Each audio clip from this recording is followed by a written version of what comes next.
Hello my dear friends, you're on the Military Summary channel. In this short video we're going to discuss the most important events that took place during the previous night of the local time. And first we're going to start with Avdiivka, and I would like to share with you one interesting video that was geolocated on the north of chemical plant. So I would like to discuss this video in many details because probably this is one of the most important videos that we got during the previous night and previous 24 hours. On this video we can see how the Ukrainian drone, FPV drone, was flying above the territory of the railways, and we see Russian soldiers who were moving from one side, from one wall to another. But you may ask, so what is so important in this video? And I would like to point your attention that the Ukrainian FPV drone didn't attack the Russian soldiers. He was just flying above this territory. So you may ask, so what is so important in this? Just a regular reconnaissance operation. But this is not like the reconnaissance operation. As you can see, the Ukrainians invented new tactics of usage of drone. You know that Ukrainians do have problems with supply and support, with parts, with drones, because first of all of blockade of Poland border, and the Ukrainians took a decision to combine the usage of drone with mortar systems.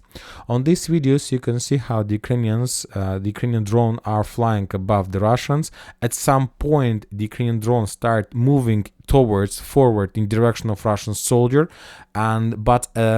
but we don't see attacks, we don't see the explosions, we don't see the FPV drone strikes. At some point the Ukrainian FPV drone stop and start moving back to the sky, so there were no attacks. And this is new tactics that by the Ukrainian soldiers. So what is the purpose and what is the reason of these tactics? You know that when such a drone fly above the territory, Russian soldiers see them. Obviously the Ukrainians see the drones, the Russians see the drones, and the Russians need to stop. They need to stop, and they need to start tracking the drone to understand whether the drone is going to attack them or not, and if the drone is going to attack, then the Russians need to find the destination for the next step to dodge the Ukrainian FPV drone strike. And this is the most important thing. The main purpose of this drone is to force the Russians to stop. So they need to stop, and they will stop because they need to dodge the FPV drone strike. And while this drone flying above this territory, the Ukrainian mortars bomb this territory. So from one side you can save your drone because this is very expensive, very difficult, how to find a drone or to buy a new one for this or that squad. And from the other side you can use mortar, let's say shells, 122 millimeters or 80 millimeter shells, many other types of weapon, and to reduce the risks of losing FPV drone. So this is very interesting, as you can see. So the drone is flying, the Russians are forced to stop because they need to find the solution how to dodge the strike, and while they're freezing, while they're staying at the same point, the Ukrainians use mortar system to destroy them. Very interesting. And now we're moving to the south, to Oputne area, Oputne Severny direction. If you remember, a few days in a row we were talking, and furthermore the military expert Rybor also confirmed that as a result of Russian offensive operation, the Russians managed to improve their position something like this, to establish control over this territory, almost to get Avdiivka and so on. But today the Ukrainian sources published a video from their side from positions on the north of Oputne. On this video we see significant number of destroyed Russian armored vehicles. They were destroyed not today, not yesterday. According to the author of this video, these are armored vehicles that were destroyed during the first days of Russian offensive operation in October. And this video was made on the 2nd of December. On the 3rd of December. So based on that, we see that the Russian talks about the significant progress in the fields between Severny, Avdiivka and Oputne were just speculations, as we can see. Also interesting updates are coming from the industrial area. The Russians continue clearing operation. The Ukrainians, after they lost the entire industrial area, complete their regrouping. They brought some reinforcements, some reserves in this direction, and they start counter-attacking the Russians while they're trying to dig in deeper.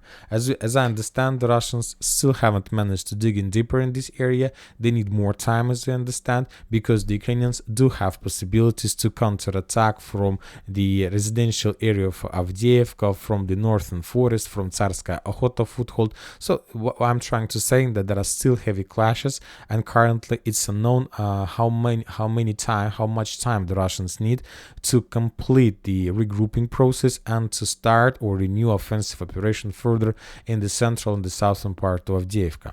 For example, on this video we see how during the night the Ukrainians sent some reconnaissance team. That main purpose was to make some ambush against the Russian forces in the industrial area, but the Russians managed to discover them using the drone with night vision equipment, and they just dropped the bomb and killed the entire reconnaissance squad of Ukrainian forces. So this is the situation in Avdiivka. Also, the Russians published the video of more FPV drone strikes against the Ukrainian positions somewhere in the fields on the west of Avdiivka, just a regular military routine. Furthermore, the sources are saying that Ukrainians continue sending more and more forces in direction of Kurakhova, because according to information we know, Marinka fell a few days ago, the Russians established control, and now the Ukrainians try to concentrate and create some operational reserves in this area with the purpose not to allow the Russians to penetrate, to break through this area. So we'll follow this situation as well. Now we're moving to Bakhmut Artyomov's direction. We got also a lot of details, updates from this territory. According to information we have, the Russians managed to establish complete control over this fortification area. Different mappers confirmed that, and the most important, we received geolocation of the clashes for this territory. The Ministry of Defense of Russian Federation published the video of clashes for Khromova, of clashes for Pitomnik fortification, and as a result of all these attacks, the Russians captured this territory. We will not watch the entire video because of casualties and dead bodies and so on, but the thing is that this territory and Khromova as well is under complete Russian control. And now the Russians are trying to storm and trying to establish control over the most powerful Ukrainian fortification area that lays in this direction, in this sector. The Russians are trying to attack the Ukrainians from the north, and the Russians are trying to attack the Ukrainians from the south. Now it's very difficult, as we can see, but anyway, the Russians will continue making attempts, and sooner or later the Ukrainians from this direction will be also forced to step back, and the next second fortification area is located in this Popovsky forest. So they will step back here, and they will have positions on the hill, and from these directions it will be much more easier for the Ukrainians to defend their positions and to defend this area. Now we are moving further. We have some updates from Kupiansk-Liman direction. We got the first, not like geolocated, but the first confirmation that in the vicinity of Novoselovska, as you can see, the post didn't open, but according to information we have, Novoselovska is the first area with a confirmed case of killed 17 years old boy, teenager of Ukrainian army. According to information we have, he was mobilized, or maybe he was a volunteer, but according to the contract information we have, he was sent to some training center for some deep rare position or something like this, but basically he was sent to the combat line, and maybe he was killed during the first battle. So the first teenagers, the Ukrainians start sending first teenagers, and obviously as with the cases with women, we're gonna see more and more cases of killed and the participation of teenagers and the clashes with Russians. And also we got the 18th day of Uday diary, Uday counter. He started his 18th day with the losses from the Ukrainian side on the level of 122 soldiers for 18 days, and he ended the 18th day with losses of the Ukrainian forces in 128 soldiers. So basically during the day he managed to reduce the Ukrainian army for another 6 soldiers.